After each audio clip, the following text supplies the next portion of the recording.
नमस्कार दोस्तों, बात उस समय की है जब मनुष्य की जरूरत पूरी होने के बाद पैसे बचने लगे थे। एक था बनिया। एक बार मनुष्य देह की दोनों वक्त की जरूरतें भली भांति पूरे करने के बाद जब उसके पास कुछ धन बचा रहा तो उसको संभालते संभालते उसका मन बदल गया। काया के सुख को भुलाकर वह तब से पूंजी बढ़ाने की अटल चिंता में फंस गया। इसके बाद दिन दूनी रात चौगनी माया बढ़ाने की लालसा ही उसका सुख बन गई। जरूरतें पूरी करने के लिए उसका जी कंजूसी करने लगा। यह नासवान काया अभाव भुगतने से भी खत्म होती है और मनचाहा खर्चने पर भी खत्म होती है। तब माया बढ़ाने के सिवाय मन और काया का दूसरा आदेश मानने में सार ही क्या। बेकार पूंजी और माया की सुख शांति का इकलौता आसरा। आगे कोई तकलीफ न हो इसके लिए जीवित क्षण में मुंजीपने का महात्म्य है। बनिए के मुंजीपने के कारण उसकी पूंजी लगातार बढ़ती गई। 99, 100, 1000, लाख, 10 लाख जिस माया की गिनती होती है वह आखिर एक दिन खत्म भी होती है। एक पीढ़ी से खत्म हो या 3 पीढ़ी से खत्म हो या फिर भले ही 7 पीढ़ी में खत्म हो।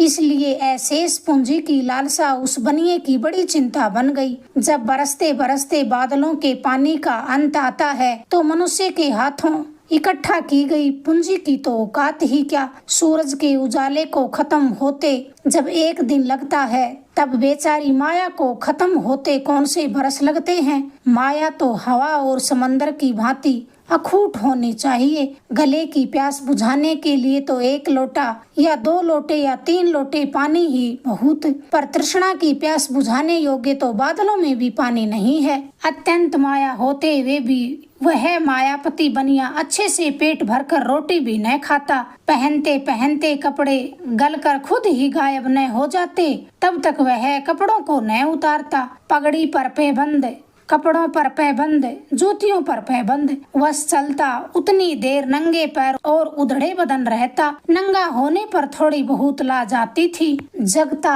उतनी देर माया बढ़ाने के लिए सपने ही सपने। आल जंजाल ही आल जंजाल।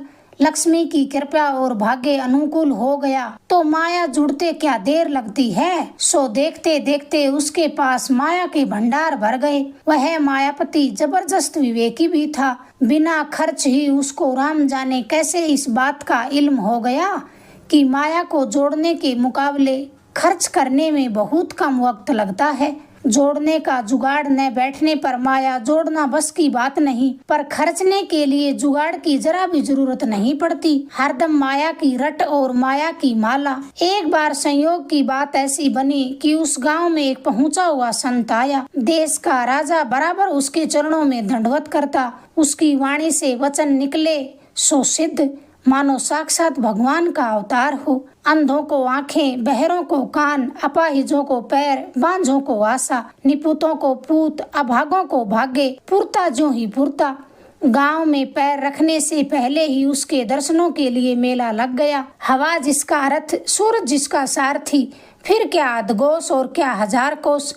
नजर के साथ हाजिर और नजर के साथ गायब। जय जय की गूंज से मानो आसमान फटने लगा। अब इस मायापति बनिए को मनचाही में क्या कसर। इसे तो बरसों से किसी ऐसे ही संत का इंतजार था। सबसे पहले संत के चरणों में शीश नवा। बनिया जब हाथ जोड़कर खड़ा हुआ तब संत ने अपने होठों पर पवित्र मुस्कान छितराकर उसको आशीष दिया। जा, तुझे पूरी उम्र रोटी कपड़ों की तकलीफ नहीं होगी। बनिए ने भीगे कंठों से अरदास की, मुझे रोटी कपड़े नहीं चाहिए। बनिए का सीकिया सा बदन और उसके लीर झीर हुए कपड़ों का रंग ढंग निहारने के बाद संत कहने लगा, तो फिर तू किस लिए हाजिर हुआ है? माया तो तेरे पास फालतू की पड़ी है। बनिया याचक स्वर में गिड़गिड़ाया, कहाँ फालतू पड़ी है, अभी तो बहुत घटी है। मैं तो माया के लिए हाजिर हुआ हूँ। सूरज के उजाले में आग घोलते हुए संत कहने लगा, अगर तेरी यही सच्ची कामना है तो तुझे अशेष माया का वरदान भी दूंगा। उससे पहले मेरा एक काम करना पड़ेगा। बनिया उकता कर कहने लगा, फरमाइए, इस वरदान के लिए तो मैं मरने को भी तैयार हूँ। अपनी अनंत मुस्कान को समेटते समेटते संत कहने लगा,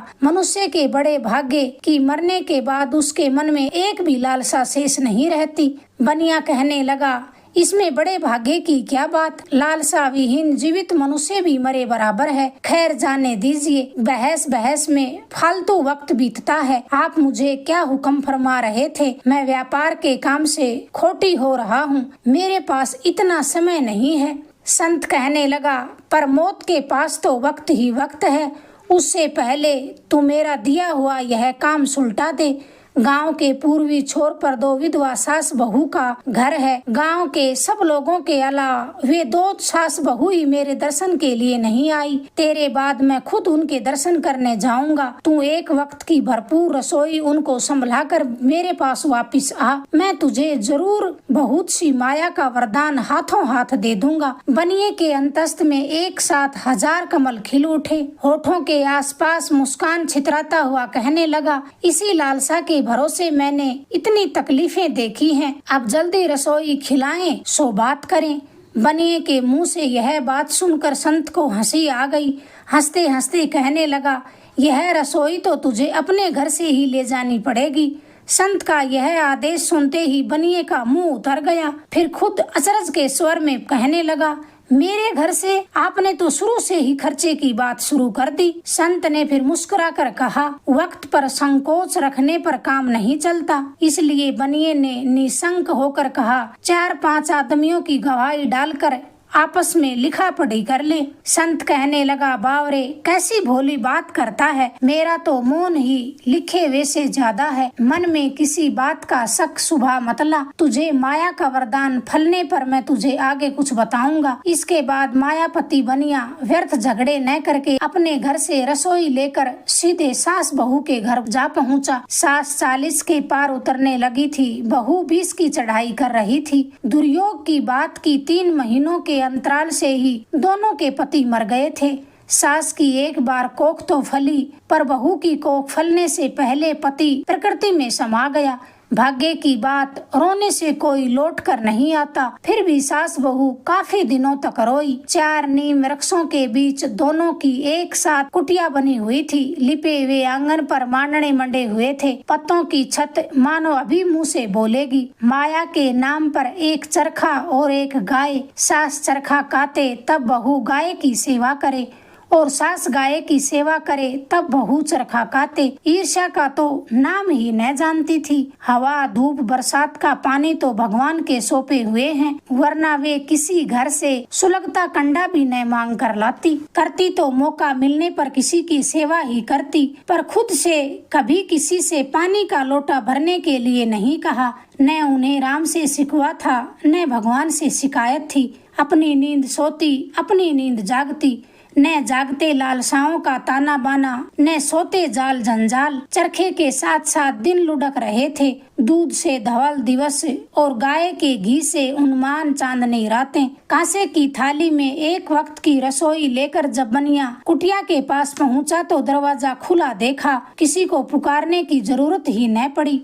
बनिया निशंक होकर अंदर चला गया। उस वक्त सास दीवारों पर मांडने मांड रही थी और बहू चरखा काट रही थी। चरखे के साथ साथ वीरे के गीत की कड़ियां भी गुनगुना रही थी। सेठ को देखते ही सास मांडनों वाला काम छोड़कर उसके पास आई। बहू को आवाज लगाते हुए बोली, बेटा सेठ जी पधारे हैं, बिछाने के लिए मृग छाला तो ले आ। बहू कहते ही उठ गई। बनिया मन ही मन सोचने लगा कि रसोई का लोभ ऐसे ही नहीं होता। खाली हाथ आता तो सीधे मुंह बात भी न करती। इनको राजी रखने से संत ज्यादा खुश होंगे। इसलिए आंगन पर रसोई की थाली रखकर सेठ वक्त की चिंता किए बिना ही छाल पर बैठ गया।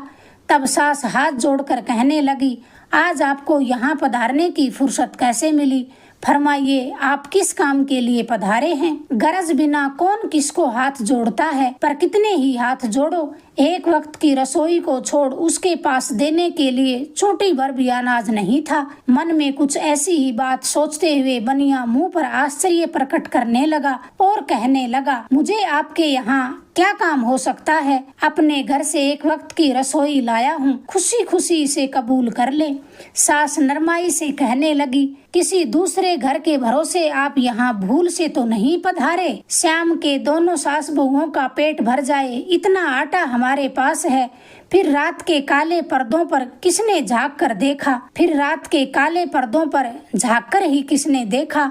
जीवित रहे तो सूरज भगवान अपनी किरणों के हाथों असंख्य जीव जानवरों के साथ हमारा भी जरूर कुछ न कुछ पेट का जुगाड़ कर ही देंगे। सास की बात के साथ ही सेठ के शरीर में सनसनाहट दौड़ गई। अंतस्त में ये कैसी अचिती उथल पुथल होने लगी। रसोई न कबूल करने पर अशेष माया का वरदान कैसे फलेगा। जबरन मुस्कुराने की चेष्टा करते करते कहने लगा, सूरज भगवान का क्या भरोसा कि जुगाड़ करे या न करे। मैं शौक से रसोई लेकर आया हूँ, एक वक्त के साथ साथ 2 वक्त का जुगाड़ ही सही। सास फिर शांत स्वर में कहने लगी, एक चरखा, एक गाय और एक सूरज की किरणों के सिवाय मैं किसी से आशा नहीं रखती। 2 वक्त के सरंजाम की चिंता करना मेरे असूलों के खिलाफ है और मनुष्य बेचारे की आशा पर दिन तोड़ने से तो मेरा मरना बेहतर है। सास की विनम्रता के शब्दों में मायापति बनिए की आंखों के सामने एक नया सत्य कौंध गया।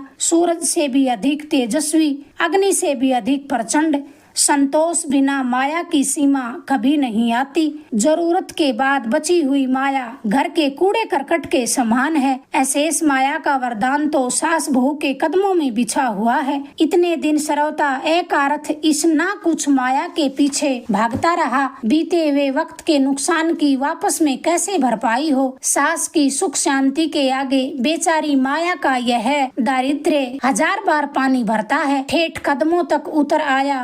मायापति का दिमाग वापस ऊपर ही चढ़ गया। संत का वरदान इस तरह फलेगा, उसे लाखों सपनों में भी ऐसी आशा न थी। आते समय तो बनिए को नीम की हरियाली और आंगन में मंडे मांडने नजर ही कब आए थे, पर जाते समय तो आंखों की नई ज्योति के प्रताप से सारा खेल बदल गया। समूचे ब्रह्मांड में पेड़ों की हरियाली ही हरियाली छा गई। आंगन में मंडे मांडने खुले आकाश में दिप दिप करने लगे। अगर भंडारों में संचित तमाम माया के बदले पेड़ों का एक पत्ता, बोर की एक पंखुरी, मांडनों की एक सुरंगी लकीर उसके हाथ लगे तो इस गंध भरी जिंदगी में थोड़ी सी सुगंध फैल जाए। ये सोचते सोचते सेठ सीधा अपने घर पहुंचा और बरसों से बचाई हुई माया को दान करने में लग गया। अगर आपको ये किस्सा पसंद आया प्लीज चैनल को लाइक करें, शेयर करें, सब्सक्राइब करें। धन्यवाद दोस्तों।